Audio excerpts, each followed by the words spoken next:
Creo que esto es importante. Muchos no lo vivimos o no nos acordamos de lo que fue una gran crisis económica, un momento crucial, un momento dificilísimo en la historia del país. Por eso para mí es un gran honor estar con uno de los protagonistas en esa época, uno de los economistas más reconocidos en México y en el mundo, y que bueno, pues le tocó sortear esta crisis y que hoy yo creo que hay que aprender pues de todo lo que ha sucedido en el país, en la historia.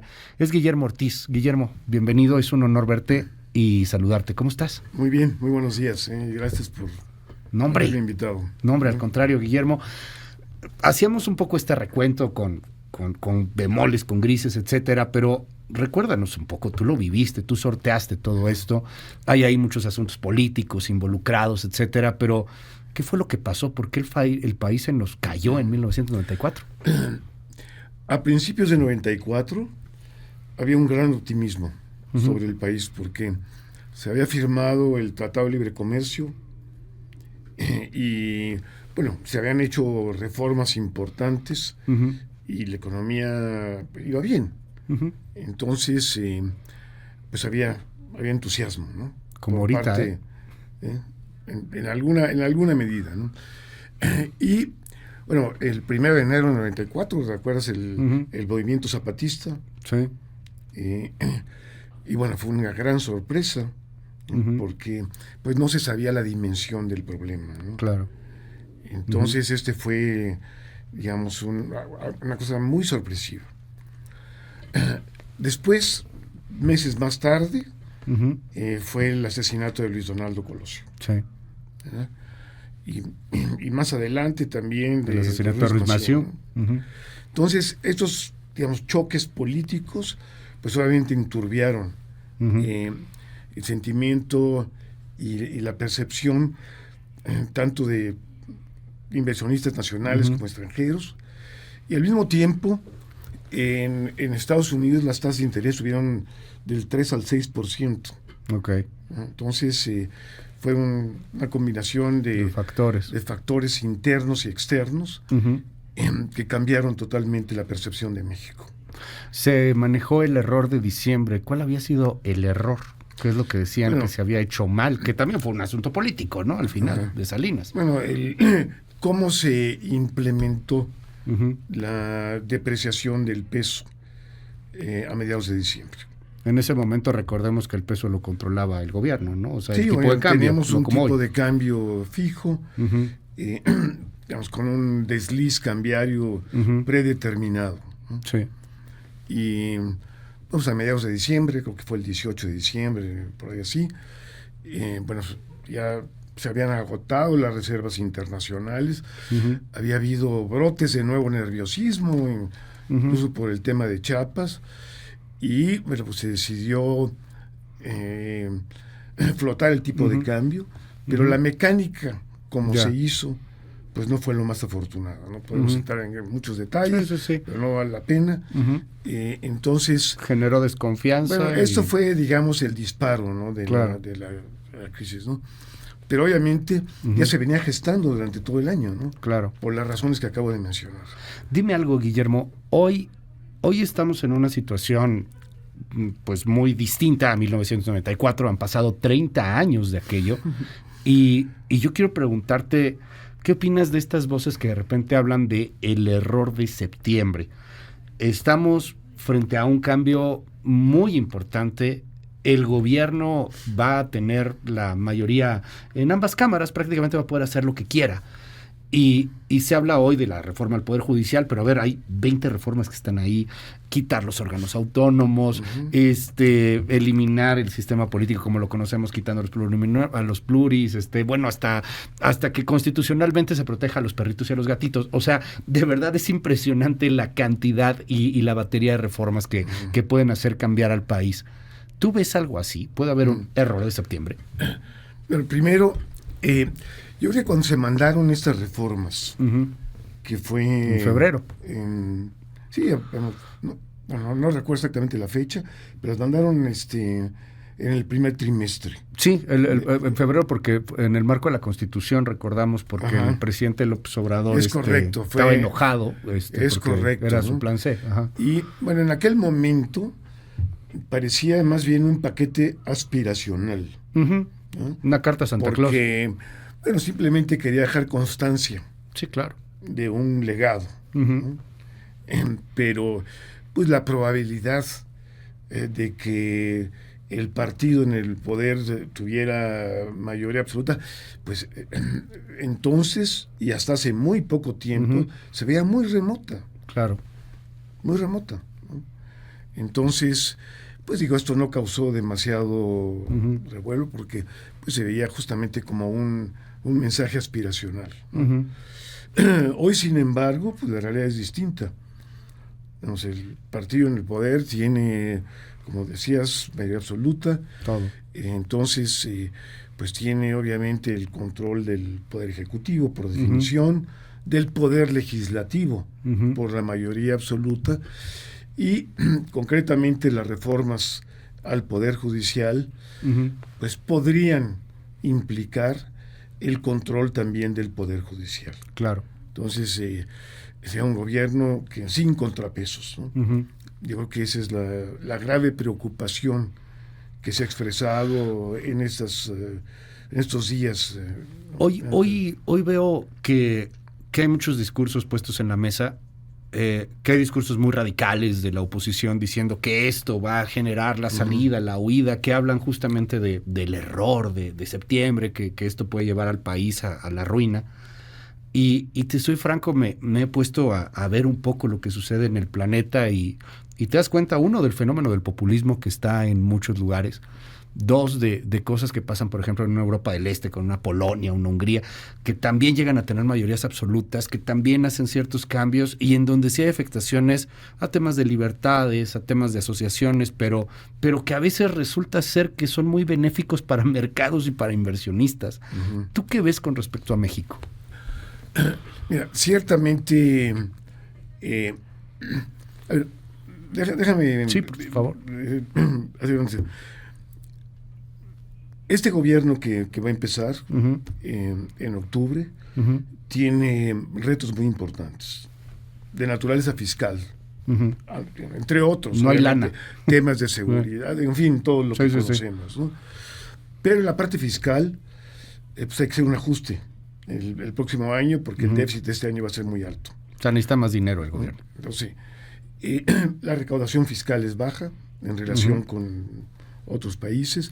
Entonces necesita, obviamente, pues un esfuerzo de contención de gasto y de aumento de ingresos, ¿no? Eso es por una parte. Y luego, digamos, hacia adelante, el país requiere enormes inversiones en materia de electricidad, en materia de agua, ¿no?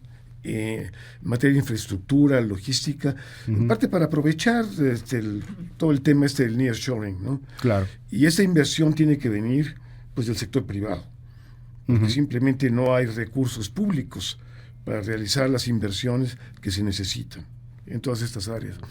Y esto requiere de un entorno de confianza. Y lo que estamos viviendo pues es una situación de muy alta incertidumbre, ¿no? La primera reacción de los mercados cuando se supo el tema de la mayoría absoluta pues fue una reacción negativa, ¿no? Últimamente se han estabilizado, pero nunca sabes cuándo esto puede volverse a, digamos, un tema de turbulencia, ¿no?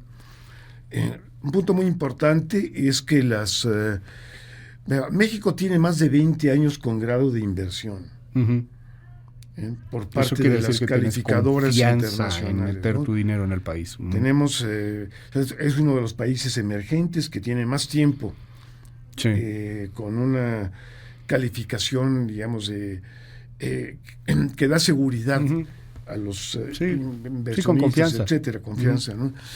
Entonces, bueno, pues esto está en riesgo, ¿no? Sí. O sea, si la percepción es que va el Poder Judicial a someterse a la voluntad del Ejecutivo y que no va a haber contrapesos, pues esto es obviamente un tema de fondo sobre el Estado de Derecho, sobre las posibilidades de los temas de amparo, legales, etcétera. Y esto obviamente no es un entorno favorable a la inversión y puede provocar turbulencias financieras. Hoy estamos viendo, por ejemplo, el tipo de cambio, digo, ya alto, ya no estamos en esos 17 pesos que estábamos antes de la elección. Se fue, pero tampoco hemos rebasado los 19, por ejemplo. Cayó la bolsa los primeros días, después como que ahí más o menos va recuperándose. ¿Qué está esperando el mercado? ¿Estará esperando de aquí a septiembre? El mercado está esperando claridad. Ok. Lo que yo percibo es que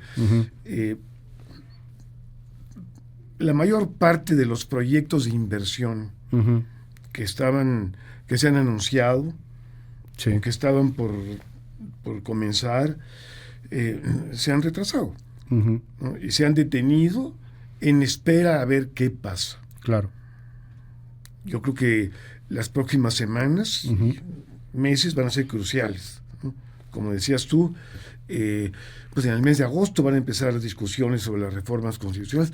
Obviamente la del Poder Judicial es sobre la que estamos hablando, pero muchas otras, incluso las que ya se anunciaron, que se van a considerar, pues tienen costos fiscales. Claro.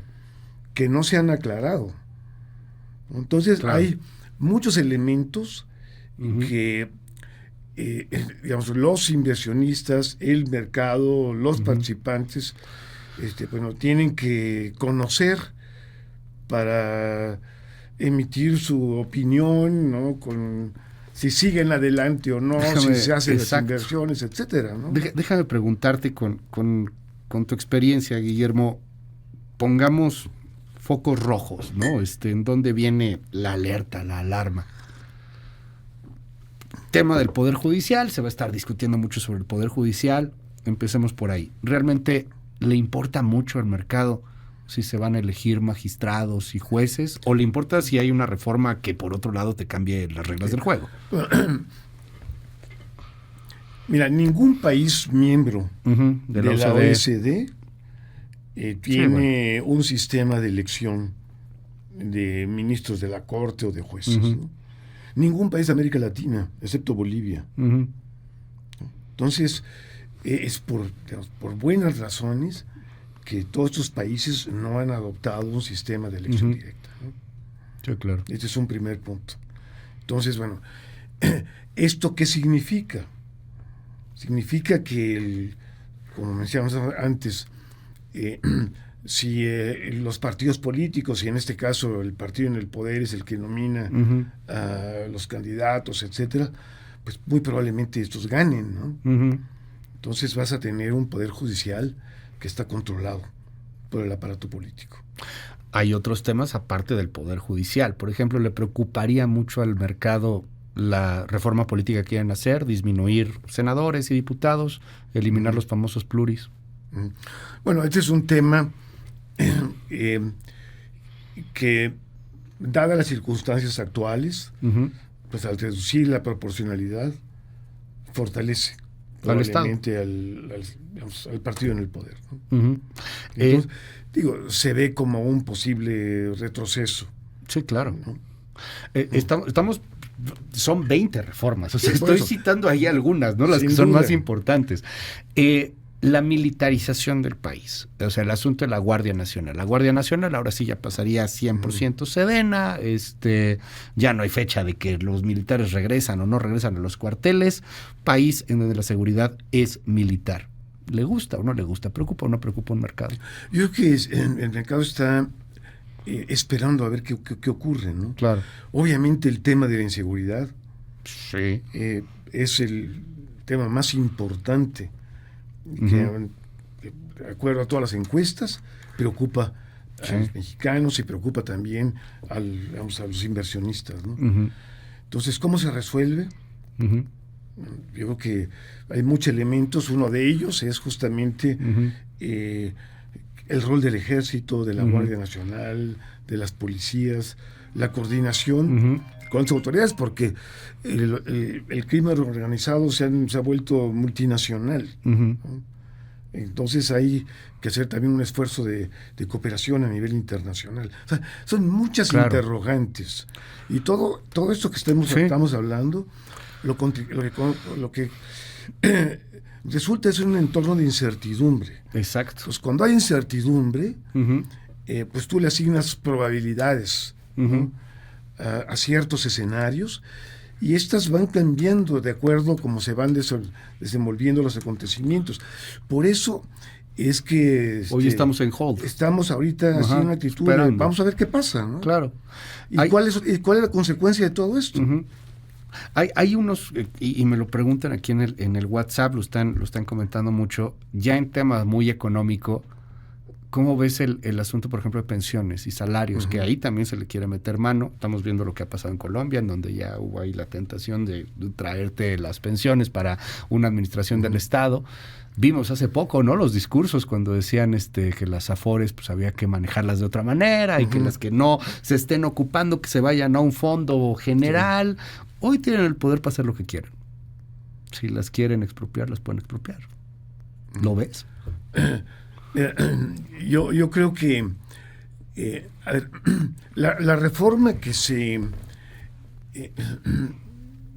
anunció en materia de pensiones realmente no es que cambie el mecanismo de las AFORES, ni plantea tampoco la nacionalización, por así decirle, de la obra de las AFORES, ¿no? Más bien es un tema fiscal. No alcanza. ¿Qué tan factible es atarte legalmente o comprometerte legalmente a un sistema de pensiones que obviamente con la demografía y en el tiempo se va haciendo más oneroso, más caro? Claro. Entonces, es cuestión de hacer números, ¿no? Y ver qué es lo factible y cómo no vas a comprometer por un cambio legal, pues las finanzas públicas a futuro. Entonces, digo, yo creo que hay maneras de hacer las cosas, ¿verdad? Ya con la reforma que se hizo, bueno, que hizo justamente este gobierno, hay una mejora muy importante en la tasa de reemplazo. Esto es lo que los jubilados de las AFORES nos van a cobrar en relación con su último sueldo, que será una de las preocupaciones. Entonces, yo creo que eso se puede hacer, pero ciertamente primero hay que ver cuáles son las consecuencias a mediano plazo, a ver si esto es financiable, a ver si esto es posible, y si no vamos a comprometer al país a una situación insostenible, ¿no? Esto es un asunto de números, al final de cuentas. Es correcto. Esto es un asunto de, puedes prometer el cielo, la luna, las estrellas, lo que quieras. ¿Con qué ojos? ¿Con qué dinero? ¿De dónde vas a Puedes ir? Prometer que a todos los niños se van a tener un churu, ¿verdad? Sí, claro. Ya, o un Tesla ahora, ¿no? O un Tesla, y eso lo pones en la Constitución. Bueno, pues sí, qué padre. A ver, ahora págalo, ahora cómpralo. Correcto. ¿De dónde va a salir la lana? Déjame cerrar con algo. ¿Qué dirías al gobierno? O sea, no quisiera entrar ahí en si tú fueras secretario, no, pero ¿qué dirías con toda esta experiencia? ¿Qué ves en México? Yo creo que la virtual presidenta electa, pues lo ha dicho, ¿no? Requiere de una participación muy importante del sector privado, tanto nacional como extranjero, para invertir y crear empleos, porque simplemente, digamos, el gobierno tiene problemas gigantescos. Está el tema de Pemex, ¿no?, que es un hoyo fiscal, y muchos otros. Ha habido recortes importantes en temas de educación, de salud, de cultura, de investigación científica. Entonces hay que recomponer un poco esta red del sector del sector público, ¿no? Y hay prioridades. Entonces, para poder invertir en energías limpias, y en fin, en todo lo que ha venido platicando la virtual presidente electa, necesita a fuerza inversión importante por parte de extranjeros y mexicanos. Y para esto, como esto, un entorno de certidumbre legal, pues es fundamental. Entonces, por esta razón, estas semanas que vienen pues son claves, porque se van a dilucidar muchos temas. Guillermo Ortiz, es un honor tenerte aquí en este espacio, poder platicar contigo, aprender también, y bueno, te aprecio la visita y ojalá que podamos seguir conversando. Con mucho gusto, Luis, un placer estar aquí.